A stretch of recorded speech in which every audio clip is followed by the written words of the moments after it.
Kapag qualified ka na for an SSS retirement pension, meron kang dalawang options na pagpipilian pag nag-file ka ng retirement claim. Pension agad or receive in advance ang first 18 months of your pension as a lump sum, pero may discount ito. In this video, I'll share my experience nung nag-file ako ng SSS retirement claim. Paano ang process, ano ang mga requirements, at mabilis lang bang mag-claim ng pension. At bakit pinili ko ang mag-pension agad instead of the 18 months advance pension.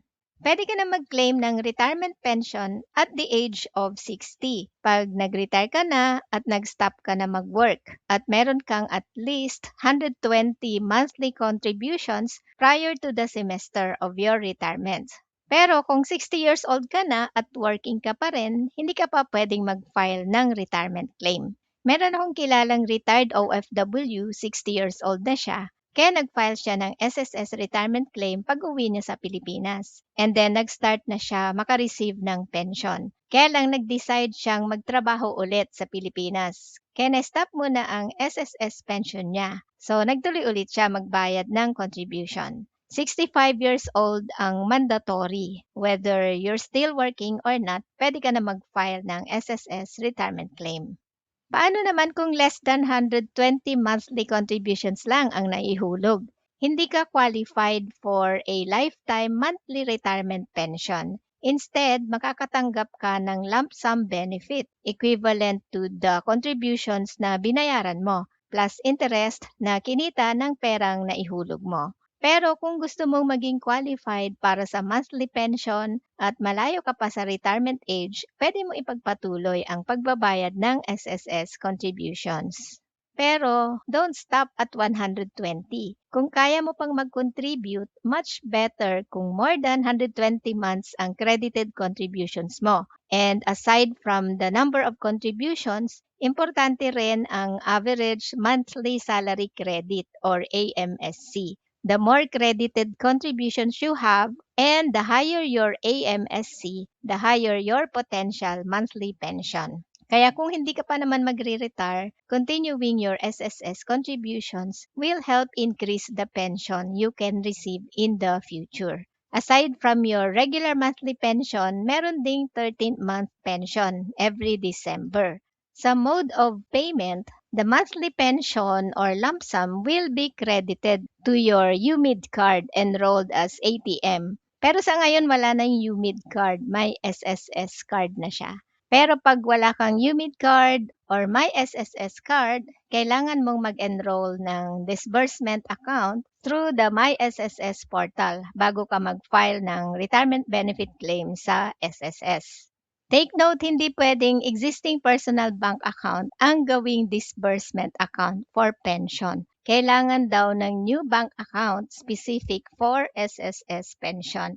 In my case, I enrolled my personal bank account as my disbursement account bago ako nag-file ng claim sa SSS. Pero hindi raw pwede ito. Pina-remove ang in-enroll kong disbursement account. And then, binigyan ako ng endorsement letter ng taga-SSS na ipapakita sa bank para makapag-open ng new bank account for my SSS pension. Pwede naman maski sa ang bangko mag-open ng account. Sa akin sa Metrobank ako nag-open kasi yun yung pinakamalapit.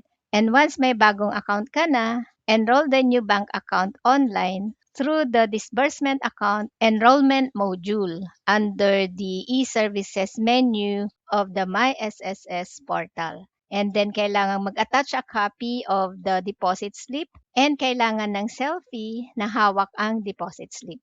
Then wait for 2 to 3 days for the review and approval ng SSS bago ka mag-file ng retirement claim. Pag advance 18 months pension ang pipiliin mo, SSS will give you the 18 months pension in advance as a lump sum. Pero discounted siya using a preferential interest rate determined by SSS. For example, 10,000 ang monthly pension mo times 18 months. Hindi buong 180,000 ang makukuha in advance. May bawas daw siya. And then, after ng 18 months advance pension, your regular monthly pension resumes on the 19th month. And makaka-receive ka pa rin ng hiwalay na 13th month pension sa December, maski piliin mo ang advance 18 months pension. Pwede kang mag-file ng SSS retirement claim online. Ito ang prerequisites for online filing. Kung wala ka pang account sa MySSS, need mo munang mag-register sa MySSS portal. And kailangan meron ka ng approved disbursement account sa MySSS. How to apply? File your retirement benefit claim online through the MySSS portal. Punta ka dito sa Benefits tab and then tap mo ang Retirement Claim. And then follow mo lang yung procedure. In my case, may error sa SSS account ko. Kaya ayaw mag-proceed ng application ko online. Kaya hindi ako nakapag-claim online. Nagpunta na lang ako sa malapit na SSS branch at doon ako nag-file ng claim. Doon ako nagpunta sa branch na konti lang ang tao. Sa SSS CCP Complex sa may Seascape Village sa Pasay. Konti lang ang tao doon kaya mabilis lang ako. So ito yung mga requirements. Pinag-fill up ako ng retirement claim application form. And then kailangan din ng 1x1 ID photo and may pinapirmahang ding signature card. Kasi wala akong UMID card or my SSS card. SSS ID lang ang pinakita ko. And then sa disbursement account, kinonfirm na approve na yung account ko and then pinasubmit ang copy ng deposit slip.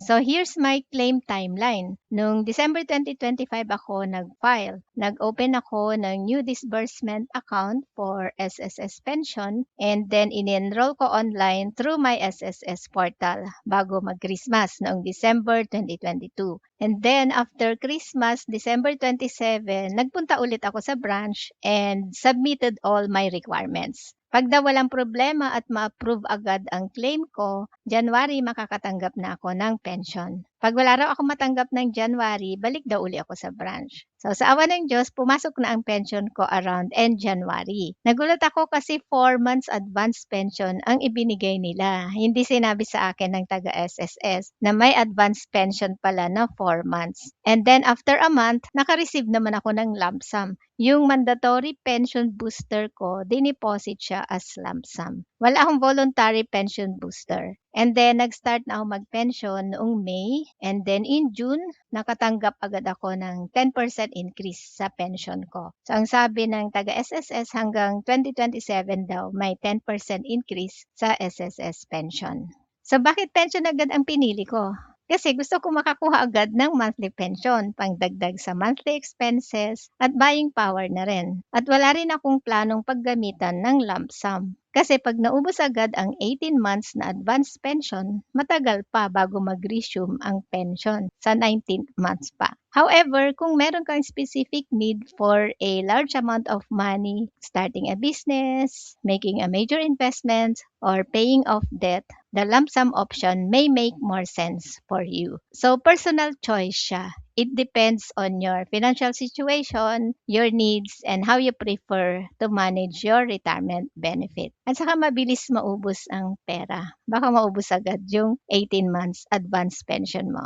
Kung gusto mong malaman kung magkano ang makukuha mong pension, merong calculator sa MySSS para ma-estimate how much ang makukuha mong pension pag nag-retire ka.